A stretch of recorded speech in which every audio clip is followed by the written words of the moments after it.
Começa agora o programa Espírito e Vida, uma produção da Federação Espírita do Rio Grande do Norte.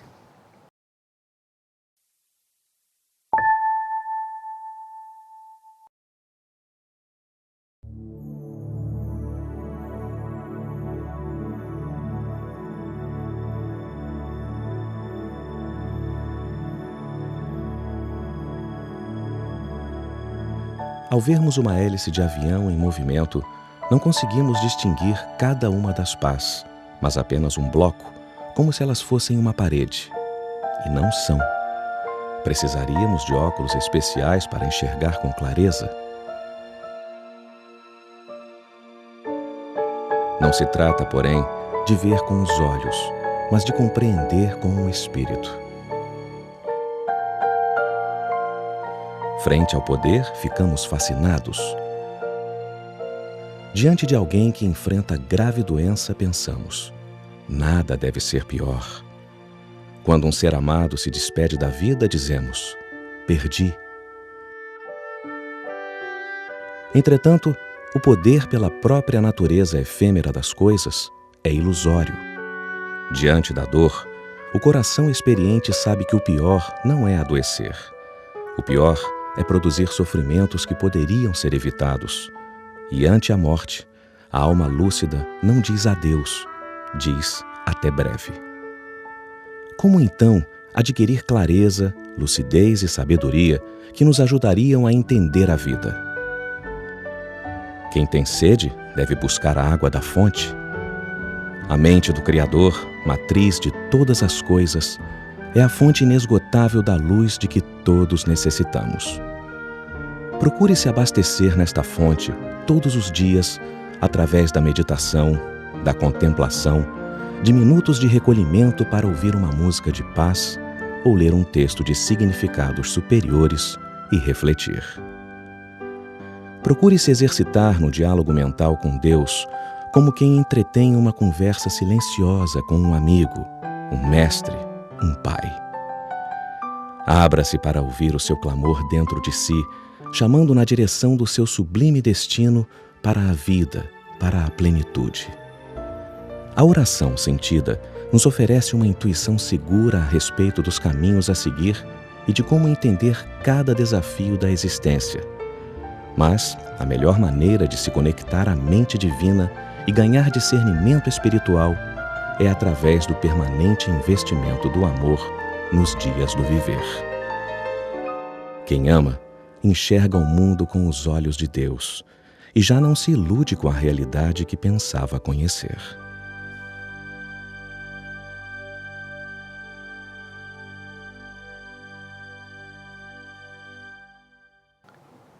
O programa Espírito e Vida de hoje vai falar sobre o futuro e as novas perspectivas que se nos apresentam.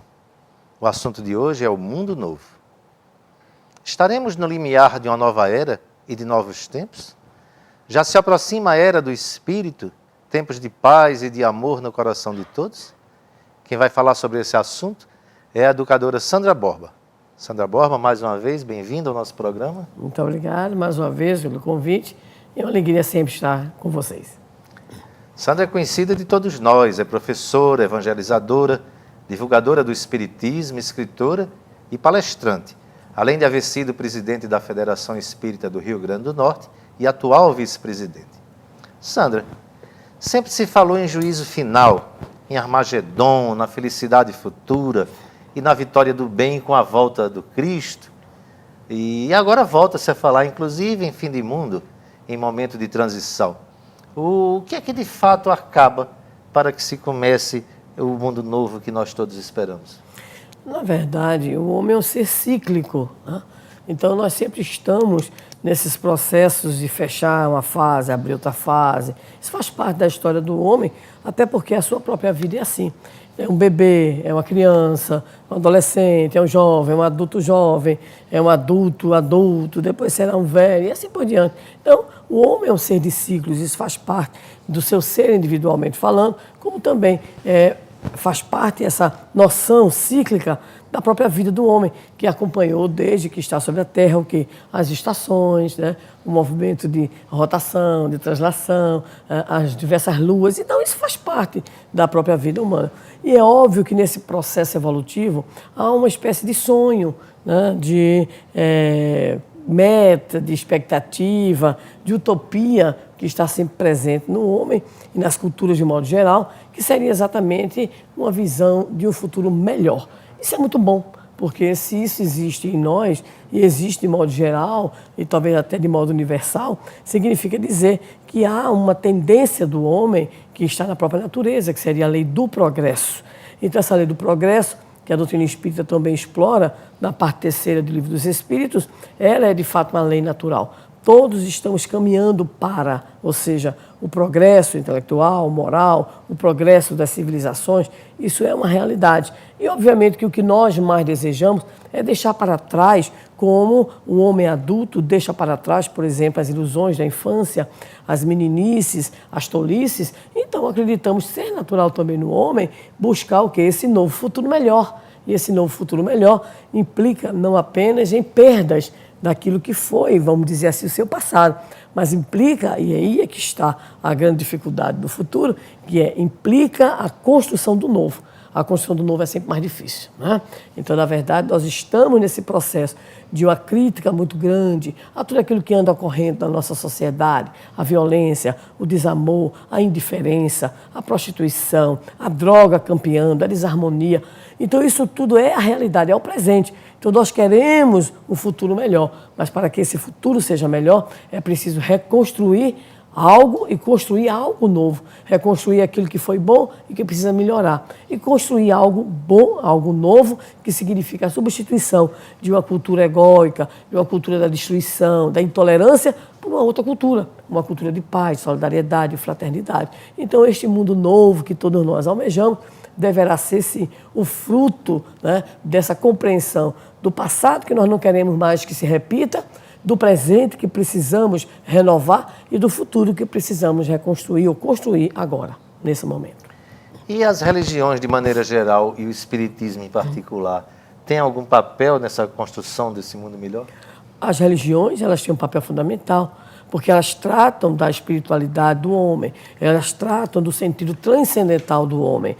Agora, lastimavelmente, a história das religiões também nos mostra que as religiões focaram e fomentaram muita guerra, muito desentendimento, muita intolerância. E hoje entendemos também que há muita mentira, há muita leviandade, há muito religiosismo sem verdadeiro sentido de transcendência, onde as pessoas buscam muito mais os seus interesses também pessoais e egóicos ou de grupos, manifestações que seriam da intolerância, por exemplo, religiosa, hoje ao ponto tal de ter sido sancionada pelo ex-presidente Lula, o dia 21 de janeiro, que já se aproxima, né? Daqui a pouquinho estaremos aí, como o dia de combate à intolerância religiosa. Quer dizer, precisamos deixar para trás atavismos que as próprias religiões elas cultuaram ao longo do tempo para uma visão mais aberta, mais dialógica, mais ecumênica e, ao mesmo tempo, mais dialógica. Ecumênica porque o ecumenismo está dentro de uma mesma base, e mais dialógica no sentido de que é preciso conversar com outras que não tenham a mesma base, né? Então, o que se apresenta hoje, Nilo e prezado telespectador, é uma necessidade de mais união, mais diálogo, mais respeito, mais combate à intolerância. E o papel da religião hoje, ele se torna um papel fundante, estruturante, mas será fundante e estruturante numa cultura de paz, de uma cultura de harmonia, de uma sociedade melhor, de um mundo melhor, se as lideranças religiosas e se as atitudes, as ações religiosas se voltarem de fato para a vivência, para a prática dos valores, principalmente dos valores que são pertinentes a uma cultura de paz, a uma cultura de harmonia.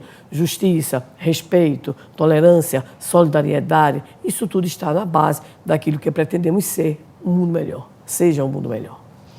O mundo novo não seria, então, a utopia dos antigos? Você vai responder isso daqui a pouco, quando a gente voltar. O assunto é o mundo novo, a entrevistada de hoje, Sandra Borba. A gente volta já.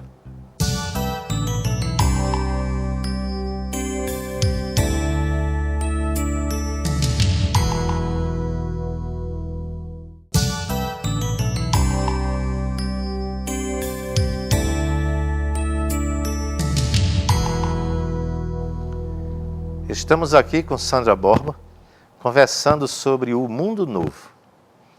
Sandra, o mundo novo não seria a concretização daquilo que Thomas More, por exemplo, chamava de utopia? Se nós formos buscar a significação etimológica do termo utopia, significa lugar nenhum. No sentido da negação, e topos, ou seja, lugar nenhum. Por sinal, o homem é movido por utopia, né? Platão escreveu uma grande utopia, a República, Campanella escreveu a sua utopia, Agostinho escreveu, né, sobre a cidade de Deus também. Então, o mundo é movido pelas utopias.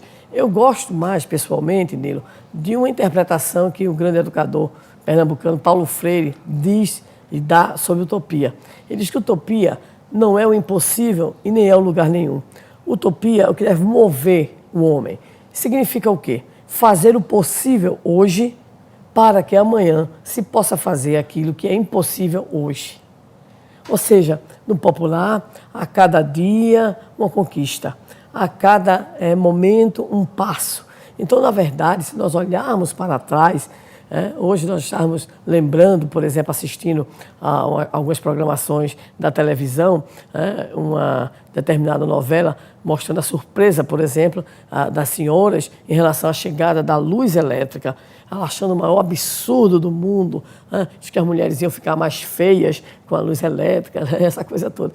Então, hoje, quando nós vemos todo o avanço no campo das comunicações, no campo do transporte, né, e da própria, vamos dizer assim, agenda pública, de políticas públicas, nós já podemos dizer que somos melhores hoje do que o fomos ontem, né? Então, essa busca de melhoria faz parte. Então, a utopia seria mais ou menos isso, a gente ir conquistando, a gente ir melhorando, a gente dando passos, e aí cada passo significa a possibilidade de um passo vindouro, como diria Paulo Freire, podendo tornar, então, possível amanhã aquilo que hoje não nos foi possível realizar. Agora, sem esquecer, nós temos que fazer hoje alguma coisa, senão esse hoje não servirá de fundamento para o amanhã. A utopia serve para isso, para que nós caminhemos. Mas, Sandra, diante do quadro que se nos apresenta, não é, que a TV nos traz, que os jornais nos trazem, de tanto desamor, de tanta violência, de tantos quadros desalentadores na área, por exemplo, da política, não se torna difícil para o cidadão comum desacreditar nesse mundo melhor? Que, aliás, por exemplo, o professor Herculano Pires fala nos horizontes, né, até chegar ao horizonte espiritual, ou seja, sempre esse quadro de evolução. Mas não se torna difícil para a pessoa comum não crer nisso, frente ao que vê, frente ao que presencia? Nós vivenciamos provavelmente um momento de crise. E os momentos de crise são os momentos de testes para os temperamentos, para os caracteres, ou seja, para a criatura humana. Em momentos de muita crise, nós podemos ter uma atitude que seria a atitude conformista, né? Então, a atitude de quem diz assim, será que ainda vai ficar pior?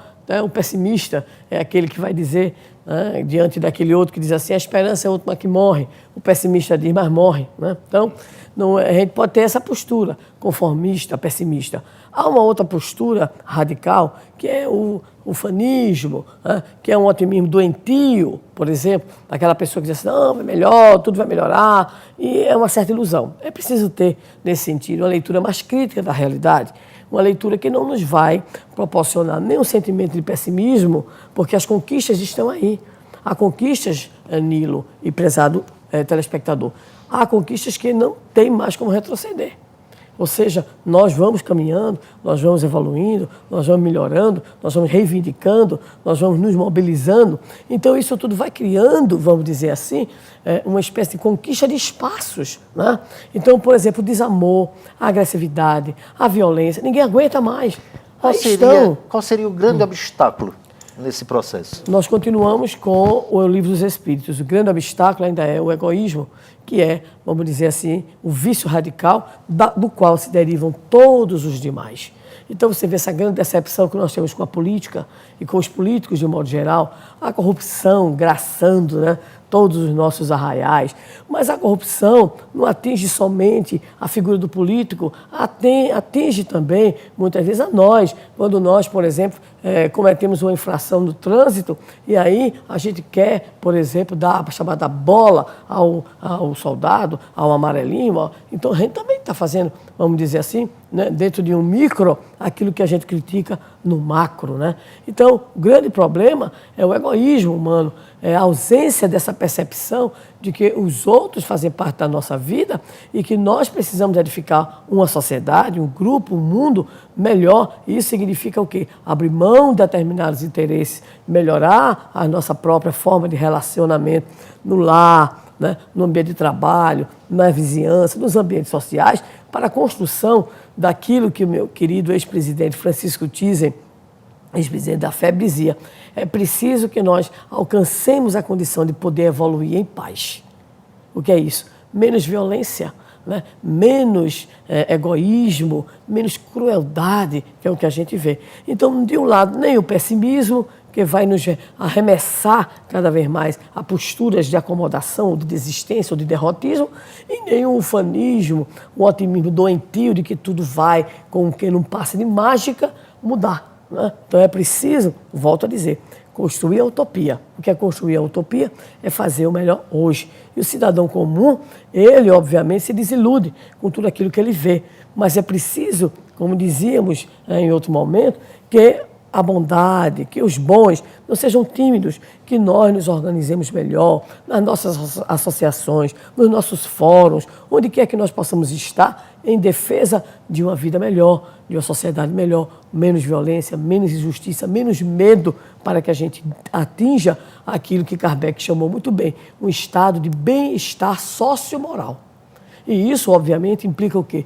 Justiça social. Isso implica educação para todos, isso implica em fóruns de debate, isso implica na construção de uma cidadania que também tem a ver com essa construção de um mundo melhor. E implica numa mudança de atitude minha, sua, nossa, para que realmente o mundo novo comece a acontecer. Nós vamos parar um pouco, voltaremos no próximo bloco, e no próximo bloco quem vai fazer as perguntas a Sandra Borba serão os nossos telespectadores. Voltamos já.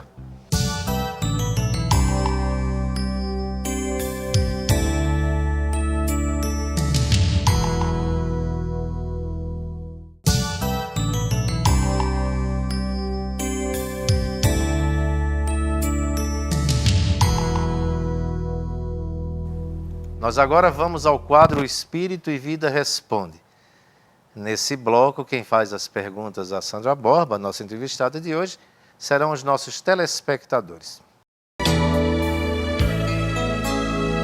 Professora Sandra Borba, a gente sempre ouve falar de mudanças e o mundo continua o mesmo. No fundo, essas transformações não são apenas expressões de nosso desejo de mudança? Nós podemos entender que há dois tipos de mudança: a mudança de superfície e a mudança estruturante. A mudança de superfície é aquela, fruto muitas vezes da nossa própria festividade, da nossa alegria, do nosso entusiasmo imediato em tentar mudar isso ou aquilo. Agora, a mudança estruturante é aquela que vem para realmente modificar, é aquela que vem para criar uma nova ordem. Então, nesse sentido, é justo que nós entendamos que nem sempre nós temos com maior, vamos dizer assim, proficiência, com maior presença, as mudanças estruturantes. As mudanças se tornam muito mais de superfície, muito mais de momentos, e como o próprio telespectador coloca, muito mais como a expressão do nosso desejo. Mas nós gostamos de usar muito a expressão que está num dos livros de André Luiz, psicografado por Chico Xavier. Diz assim: desejar é estar na metade do caminho. Então, pelo menos, a gente já andou 50%. Se a gente pegar essa vontade e esse desejo de mudança e a gente for um pouquinho mais adiante, então, alguma coisa a gente vai fazer, alguma coisa vai acontecer. Só para dar uma ilustração disso aí, trazer uma ilustração. Eu moro hoje num lugar que tem uma praça e eu fico olhando assim: ai meu Deus, essa praça está tão suja. E eu sempre procuro limpar na minha frente, né, a praça. Um dia desse, acordei num domingo muito feliz, muito contente, porque uma vizinha minha, que agora estou mais em articulação com ela, ela mobilizou a comunidade religiosa na qual ela participa e nós tivemos um grande mutirão. E a praça está muito bonita, Nilo, você gosta da praça, né? A Praça dos Eucaliptos. Então, passaram os companheiros, irmãos de algum movimento religioso, fazendo que limpeza. Então, isso deu uma nova cara, vamos dizer assim. Então, isso ocorre quando nós nos mobilizamos. Então, as mudanças estruturantes, elas só realmente ocorrerão na medida em que nos mobilizarmos enquanto pessoa, enquanto grupos, para podermos, então, provocar, vamos dizer assim, essas mesmas mudanças. Não podemos nos esquecer que o grande problema da atualidade é o nosso completo isolamento. Nós vivemos um individualismo exacerbado, denunciado por todos os estudiosos da psicologia social, estudiosos de futuro. Então, é isso que precisamos estar atentos. Mudanças estruturantes na sociedade só com a própria mobilização da sociedade. Professora Sandra, como será essa transformação? Ela será feita com os políticos, os religiosos ou os militares? Todos vamos ser responsáveis pelas mudanças. Você, diz Gandhi, deve ser a mudança que você quer ver no mundo. Não é um jargão, é uma essência do pensamento do grande Gandhi, que vivenciou aquilo que dizia. Seja você a mudança que você quer ver no mundo. Então, há coisas que a gente quer fazer e a gente pode começar a partir da própria atividade pessoal, o próprio sentido que a gente atribui, a própria responsabilidade que a gente vai assumindo. Então, eu vou vendo a mudança no mundo quando eu me torno uma melhor mãe, melhor pai, melhor irmão, melhor professor, quando eu sou um profissional responsável, quando eu procuro realizar aquilo que eu devo realizar com carinho, com amor, com cuidado. E, obviamente, todas as categorias sociais, elas são chamadas a desenvolverem uma grande atividade em prol dessa construção. Agora, lembrando, vai depender, obviamente, no plano individual, da nossa adesão e no plano social, da nossa mobilização. Na minha área, que é a educação, só para ilustrar mais uma vez, muitas vezes as melhores escolas não são aquelas escolas públicas, por exemplo, situadas na capital. Às vezes é uma cidadezinha lá no interior, onde tem uma gestora com um coletivo de professores que diz assim, aqui nós vamos fazer a diferença. E fazem, de fato, esses profissionais a diferença. Então é possível e é necessário que cada um se entenda também como agente dessa própria mudança, dessa própria construção de algo novo, de algo melhor. Professora Sandra, podemos esperar um mundo novo para 2013? Podemos esperar um mundo novo daqui a pouquinho. Podemos esperar um momento novo daqui a pouco, quando, por exemplo, eu tomo uma decisão, sob o ponto de vista pessoal, e essa decisão, ela transforma a vida de alguém. Eu posso fazer um mundo novo na hora em que eu decido, por exemplo, melhorar em mim essa ou aquela situação, na hora que eu perdoo alguém, na hora que eu contribuo para a felicidade de alguém. Então, este talvez seja o grande sentido dos chamados ciclos, né? Que estão presentes na nossa vida individual, cultural e histórica. Então, quando a gente diz assim, acabou o ano, adeus ano velho, né? Feliz ano novo.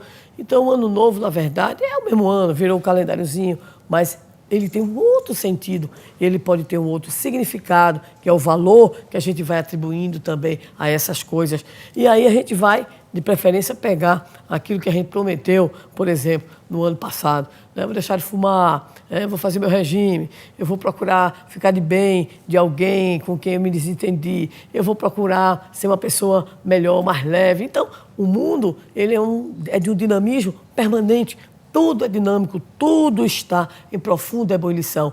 E, nesse sentido, cada um de nós pode estar construindo para si e para o entorno, para nós mesmos e para a sociedade, um mundo cada vez melhor. Então, o nosso profundo desejo aos telespectadores do Espírito e Vida é que jamais em nós se esgote a esperança, jamais se acabe em nós o desejo, o entusiasmo. Nos diz o Espírito de Joana de Ângeles, algo que consideramos essencial.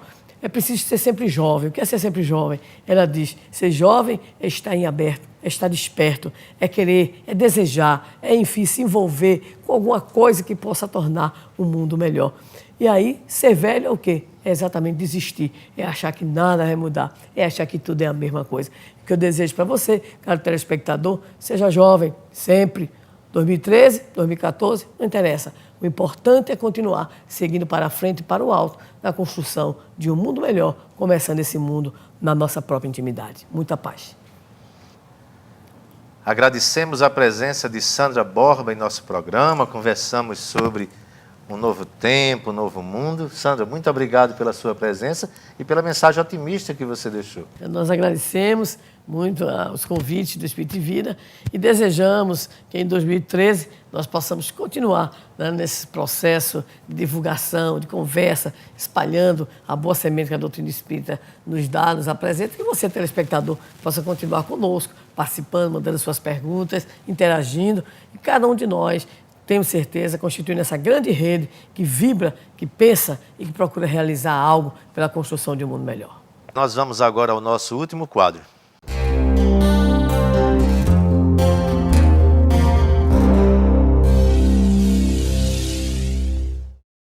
Evidentemente, a nossa entrevista não esgota o assunto. E então o nosso programa dá dicas de livros que podem auxiliar no aprofundamento do tema. Anote alguns desses livros. A Caminho da Luz, de Chico Xavier, pelo Espírito Emmanuel. O Espírito e o Tempo, do professor Herculano Pires. A Nova Geração, de Divaldo Pereira Franco e Vanessa Anceloni. A Luz do Espiritismo, de Divaldo Pereira Franco, pelo Espírito Viana de Carvalho. Transição Planetária, de Divaldo Pereira Franco, pelo Espírito Manuel Filomeno de Miranda. Além das obras da Codificação Espírita, o Livro dos Espíritos, O Céu e o Inferno e a Gênese, de Allan Kardec. Chegamos assim, meus amigos, ao final do programa Espírito e Vida. Você pode entrar em contato conosco através do e-mail espiritoevida@sintv.tv. Agradecemos a sua sintonia e contamos com a sua presença na próxima semana. Muita paz para todos nós.